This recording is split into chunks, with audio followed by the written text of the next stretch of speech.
चलिए बच्चों, आज मैं आपके समक्ष, आप सभी को नमस्कार। आज मैं आपके समक्ष ट्रिग्नोमेट्रिक इक्वेशंस पर एक वीडियो लेकर आ रहा हूँ। ट्रिग्नोमेट्रिक इक्वेशंस की बहुत वैल्यू है। इसके क्वेश्चंस भी जेईई मेंस एडवांस दोनों में पूछे जाते हैं। इसे हम किस प्रकार से सॉल्व करते हैं, किस प्रकार की चीज़ें हैं, इस पर आज हम डिस्कस करते हैं। हम थोड़ा बेसिक्स से लेते हुए आगे तक जाएंगे। कुछ फार्मूले हैं वो भी हम आपको याद करवाएंगे जो हमारे मैथमेटिशियंस ने हमको दिए हुए हैं। ये स्टैंडर्ड फॉर्म है, इस प्रकार की चीज़ें हैं। तो चालू करते हैं हम यहाँ पर trigonometric equations. Trigonometric equations Hindi में बोलते हैं त्रिकोणमितीय समीकरण। त्रिकोणमितीय समीकरण किसे कहते हैं? सबसे पहली बात टॉपिक आता है कि त्रिकोणमितीय समीकरण किसे कहते हैं।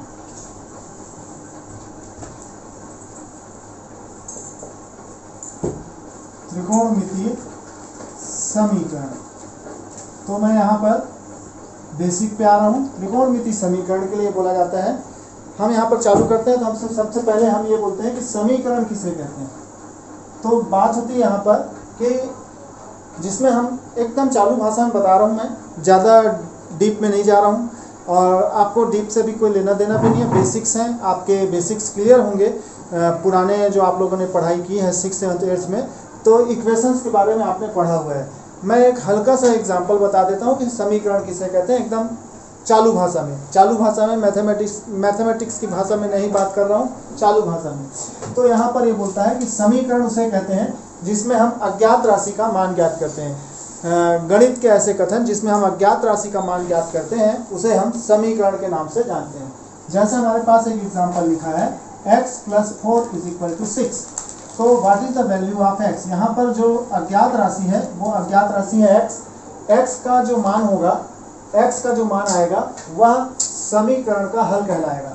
x का जो मान आएगा उसे हम समीकरण का हल या समीकरण के मूल के नाम से जानते हैं। समीकरण का हल या समीकरण का मूल कहते हैं। समीकरण का क्या कहते हैं? मूल कहलाता है। x का मान है ना, x का जो मान आएगा उसे हम क्या कहते हैं? समीकरण का मूल या समीकरण का हल कहते हैं। इसे हम समीकरण के नाम से जानते हैं जिसमें हम अज्ञात राशि का मान ज्ञात करते हैं। किसका मान ज्ञात करते हैं?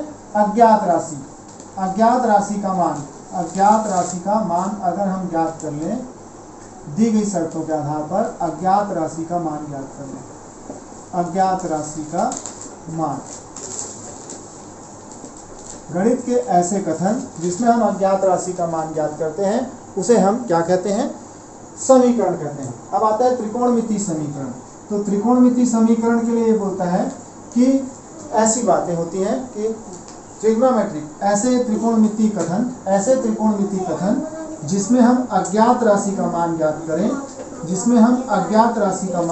करें, जैसे इस प्रकार का रहता था। तो हम 9वीं 10वीं में पढ़े हुए हैं sin थीटा बराबर, इसको हम लिख लेते हैं sin 30 डिग्री और थीटा बराबर 30 अंश। ऐसा हम लोग 9वीं 10वीं में पढ़े हुए हैं जिसमें हम अज्ञात राशि थीटा का मान ज्ञात करें। यहाँ पर थीटा अज्ञात राशि है, तो यह एक त्रिकोणमितीय समीकरण है।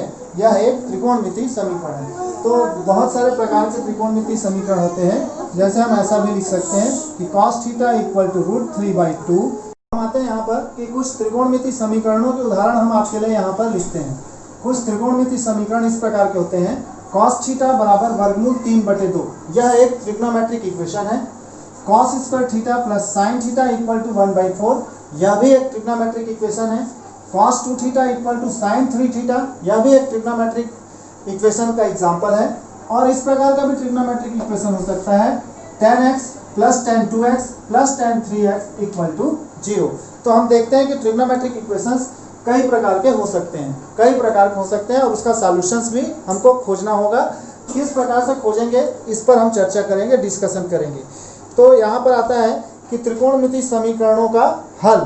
तो यहाँ पर अज्ञात कोणों के वे मान जो दिए गए त्रिकोणमितीय समीकरणों को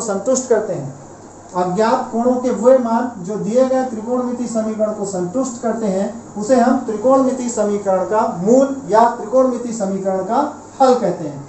थीटा के मान को ही क्या कहते हैं? समीकरण, त्रिकोणमितीय समीकरण का हल या समीकरण का मूल कहते हैं, या मूल कहते हैं। इसी को ट्रिग्नोमेट्रिक इक्वेशंस के रूट भी कहते हैं। ठीक है, इसी प्रकार से अब हम आगे बढ़ते हैं। तो अब आता है त्रिकोणमितीय समीकरणों का हल। तो यहाँ पर थोड़ा सा ध्यान देंगे आप कि त्रिकोणमितीय समीकरण का जो हल होता है उस पर आते हैं त्रिकोणमितीय समीकरणों के हल। त्रिकोणमितीय समीकरण का हल, त्रिकोणमितीय समीकरण का हल, इस पर हम चर्चा कर रहे हैं। तो त्रिकोणमितीय समीकरण का हल जो होता है वो दो प्रकार का होता है।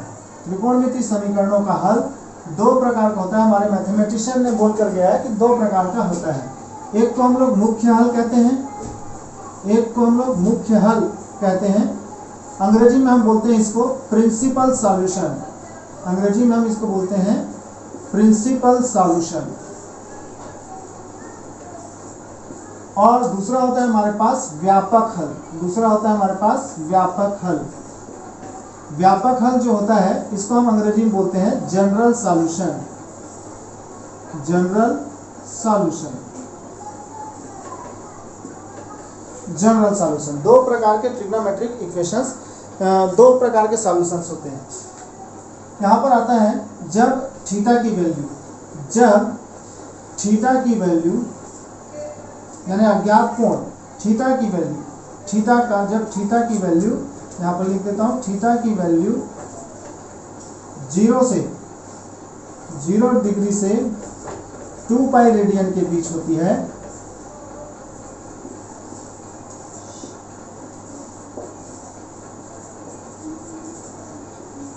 तब हल मुख्य हल कहलाते हैं। तब समीकरण के जो हल हैं वह मुख्य हल कहलाते हैं।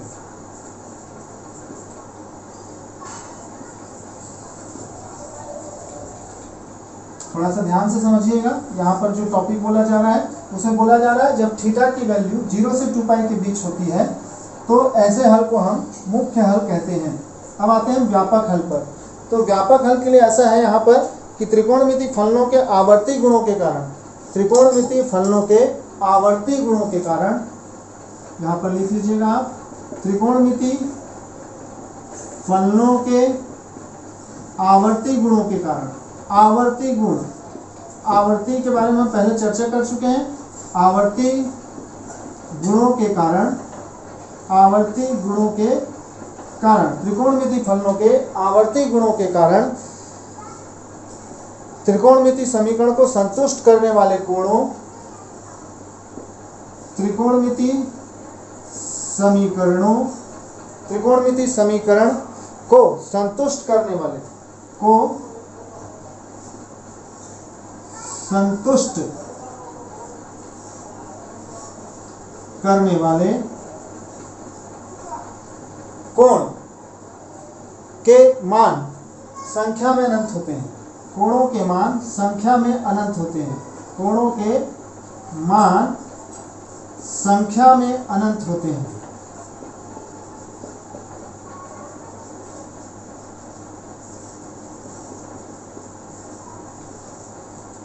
त्रिकोणमितीय फलनों के आवर्ती गुणों के कारण, यहाँ पर बात आ रहा है आवर्ती गुणों के कारण त्रिकोणमितीय समीकरण को संतुष्ट करने वाले कोणों के मान संख्या में अनंत होते हैं।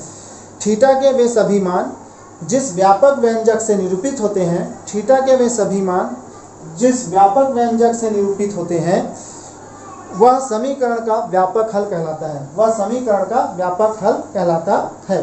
समीकरण का व्यापक हल कहलाता है। तो यहाँ पर दो चीज़ों की बात कर रहा है कि कोई भी त्रिकोणमितीय समीकरण होगा उसके दो प्रकार के हल होते हैं, एक प्रिंसिपल सॉल्यूशन होता है और एक जनरल सॉल्यूशन। अब यहाँ पर हम आते हैं कि कुछ स्टैंडर्ड मानक समीकरण हमारे पास हैं। कुछ मैथमेटिशियन ने कुछ हमारे लिए दे दिया है यहाँ पर कि आपके पास मानक त्रिकोणमितीय समीकरण, इस प्रकार से अपन एक बना लें टेबल क्रमांक, यहाँ पर लिख देता हूँ मैं मानक त्रिकोणमितीय समीकरण, मानक त्रिकोणमितीय समीकरण, और यहाँ पर अपन लिख देते हैं उसका व्यापक हल, व्यापक हल। इस प्रकार से हमारे पास टेबल बना लिया जा रहा है ऐसा, ठीक है। आप सभी के पास इसको याद करने के लिए कि किस किस प्रकार का होगा और हमको कैसा करना होगा। तो ये मानक त्रिकोणमितीय समीकरण, मानक त्रिकोणमितीय समीकरण व उसका व्यापक हल, व्यापक हल। तो यहाँ पर देखिए पहला त्रिकोणमितीय समीकरण जो साइंटिस्ट लोगों ने निकाला, उसमें उन्होंने बोला कि साइन थीटा बराबर 0 हो तो थीटा बराबर होता है n पाई, ये उसका व्यापक हल कहलाता है, थीटा बराबर n पाई। दूसरा उन्होंने बोला यदि आपके पास cos थीटा बराबर 0 कोई इक्वेशन दिया गया है, कोई ट्रिग्नोमेट्रिक इक्वेशन है cos थीटा इक्वल टू 0 इस फॉर्म का, तो थीटा इक्वल टू होता है 2n प्लस 1 पाई बाई 2, उसका जनरल सॉल्यूशन होगा, तीसरा हमारे पास बोला गया यदि tan थीटा इक्वल टू 0 है then theta equal to n pi होता है। इस प्रकार से हमारे पास 3 स्टैंडर्ड मानक इक्वेशन बनाए गए, स्टैंडर्ड ट्रिग्नोमेट्रिक इक्वेशन, जिसमें साइन थीटा इक्वल टू 0 है तो आपको general solution theta equal to n pi लिखना है। यदि cos थीटा इक्वल टू 0 है तो जनरल सॉल्यूशन इस प्रकार से होगा, tan थीटा इक्वल टू 0 है तो इस प्रकार से होगा। चौथा उन्होंने बोला कि यदि आपके पास कोई trigonometric equation sine theta equal to sine alpha के रूप का है, sine theta equal to sine alpha के रूप का है, तो हम इसको जनरल सॉल्यूशन इसका लिखते हैं theta is equal to n pi plus minus 1 to the power n plus minus 1 to the power n alpha, ये लिखा जाता है, ये उसका सॉल्यूशन है। पांचवा साइंटिस्ट लोगों ने, वैज्ञानिक लोगों ने बोला कि अगर cos theta equal to cos alpha इस प्रकार के फॉर्म का कोई ट्रिग्नोमेट्रिक इक्वेशन दिख रहा है तो उसका solution theta is equal to 2n pi plus minus alpha से दिया जाता है। फिर हमारे पास छठवां बताया गया, उसमें उन्होंने बोला कि अगर आपके पास tan theta equal to tan alpha है तो general solution theta is equal to n pi plus alpha से दिया जाता है। ये इस प्रकार की कुछ चीज़ें हैं। फिर उन्होंने बांटा कि अगर हमारे पास कुछ इस प्रकार का ट्रिग्नोमेट्रिक इक्वेशन है, sine square theta equal to sine square alpha given है, तो ट्रिग्नोमेट्रिक इक्वेशन का solution, general solution theta is equal to n pi plus minus alpha से दिया जाता है। आठवां उन्होंने बोला अगर cos square theta equal to cos square alpha है तो theta is equal to n pi plus minus alpha से इसका जनरल सॉल्यूशन दिया जाता है।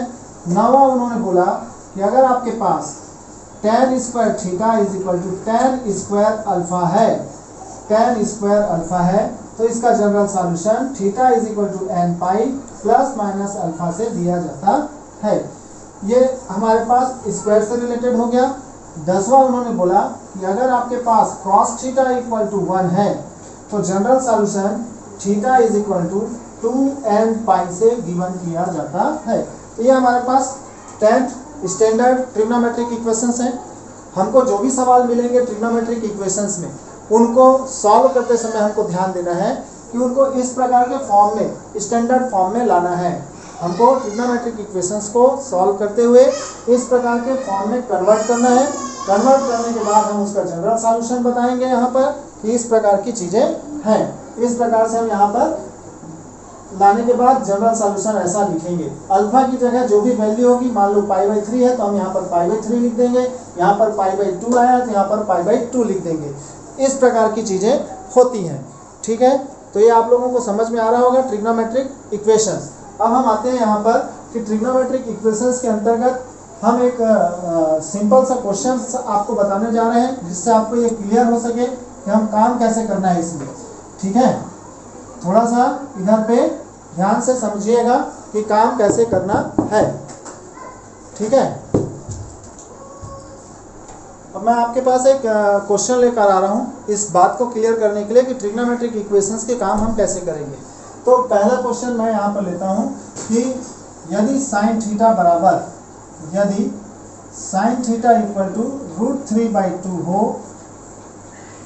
प्रश्न है साइन थीटा इक्वल टू √3/2 का मुख्य हल ज्ञात करो। मुख्य हल ज्ञात कीजिए, ज्ञात कीजिए। जैसे हमारे पास ये प्रश्न दिया हुआ है, तो जब भी हम इस सवाल को बनाने आएंगे तो हमारे पास हमको काम क्या करना है, कोई भी सवाल अगर हमको दिया जाता है तो हम सॉल्यूशन लिखेंगे यहाँ पर, और चूंकि हम समीकरण बना रहे हैं तो आपको यहाँ पर ऐसा लिखना है, सॉल्यूशन दिया गया है sin थीटा इक्वल टू √3/2। अब इस √3/2 की वैल्यू इस प्रकार से हमारे पास होता है, तो बिटवीन 0 से लेकर 90 के बीच में सबसे पहले हमको ये ट्राई करना है कि बिटवीन 0 से लेकर 90 के बीच में √3/2 साइन के टर्म्स में किसकी वैल्यू होती है, साइन के टर्म्स में किसकी वैल्यू होती है। तो हम यहाँ पर इसको लिखते हैं इस प्रकार से, पहले खोलेंगे बिटवीन 0 to 90 √3/2 की वैल्यू कितनी होती है, तो साइन 60 की वैल्यू होती है √3/2।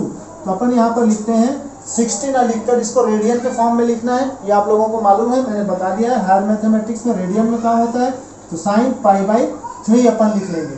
अब ये यहाँ पर sine theta equal to sine alpha के फॉर्म में दिख रहा है, ये sine theta equal to sine alpha के फॉर्म में दिख रहा है, तो उसका आंसर क्या हो जाएगा, देयरफॉर जनरल सॉल्यूशन अपन लिख लेंगे, जनरल सॉल्यूशन ऑफ इक्वेशन। ये क्या हो जाएगा, तो थीटा इज इक्वल टू हो जाएगा n π plus -1 to the power n alpha. Alpha is equal to यहाँ पर कितना दिख रहा है, π/3। इस प्रकार से आप लिख दोगे। लेकिन हमको जनरल सॉल्यूशन नहीं पूछा गया है, परीक्षा में क्या पूछा गया है, प्रिंसिपल सॉल्यूशन। प्रिंसिपल सॉल्यूशन निकालिए।